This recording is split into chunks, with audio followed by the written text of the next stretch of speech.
മക്കളെ welcome to LS special 4-4. മക്കളെ miss ഇതാ മുകളിൽ ഒരു സെറ്റ് ഓഫ് വേർഡ്സ് കൊടുത്തിട്ടുണ്ട് അല്ലേ. അപ്പൊ ഇക്കൂട്ടത്തിൽ ഏതാണ് ഓഡ് വൺ ഔട്ട് എന്നൊന്ന് വേഗം കണ്ടുപിടിക്കുക. ഒബ്സർവ്.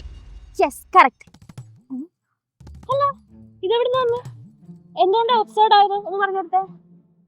അറിയില്ല അല്ലേ മക്കളെ. മുകളിലുള്ള സോൾട്ട് വാട്ടേഡ് മാനുവേഡ് എന്ന് പറയുന്നത് ഒരു ചെടി വളർത്തിക്കൊണ്ട് വരുന്നതിനുള്ള ഒരു സ്റ്റേജസ് ആണ് അല്ലേ. പക്ഷെ നമ്മുടെ ഒബ്സർവ് എന്ന് പറയുന്നത് എന്താണ്? അത് ആ കൂട്ടത്തിൽ പെടുന്നില്ല. സോ അതാണ് ഇതിൽ ഓഡ് വൺ ഔട്ട്. ഇത് അറിയാണ്ട് വന്നു ഇല്ലല്ലോ അല്ലേ. ഞാൻ തന്നെ പറയാം. Okay, farmer, carpenter, eager, painter. ഇതിലേതാണ് ഓഡ് വൺ ഔട്ട്?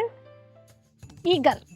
ഓ, എക്സ്പ്ലനേഷൻ എങ്കിലും ഞാൻ തന്നെ പറയാം മക്കളെ. Farmer, carpenter, eager, painter. ഇതില് ഈഗർ എന്ന് പറയുന്നത് ഒരു വ്യഗ്രതയ്ക്കാണ് നമ്മൾ പറയുന്നത് അല്ലേ. ബാക്കിയെല്ലാം ആൾക്കാരുടെ ജോലിയാണ്.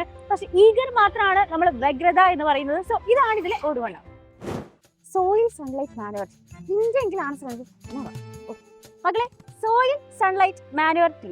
ഇതിലേതാണ് ഓഡ് വൺ ഔട്ട്?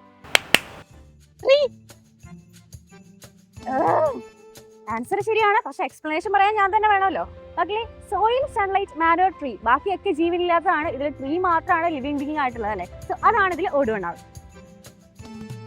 ഞാൻ പിന്നെ താൻ തന്നെ ബാക്കിയും കൂടെ പറയാം. അടുത്ത ക്വസ്റ്റ്യൻ ഞാൻ ചോദിക്കാം. Farmer, prince, princess, king. ഇതിലേതാ ഓഡ് വൺ? വേഗം പറ. ഉത്തരം ഫാർമർ ആണ്. Reason reason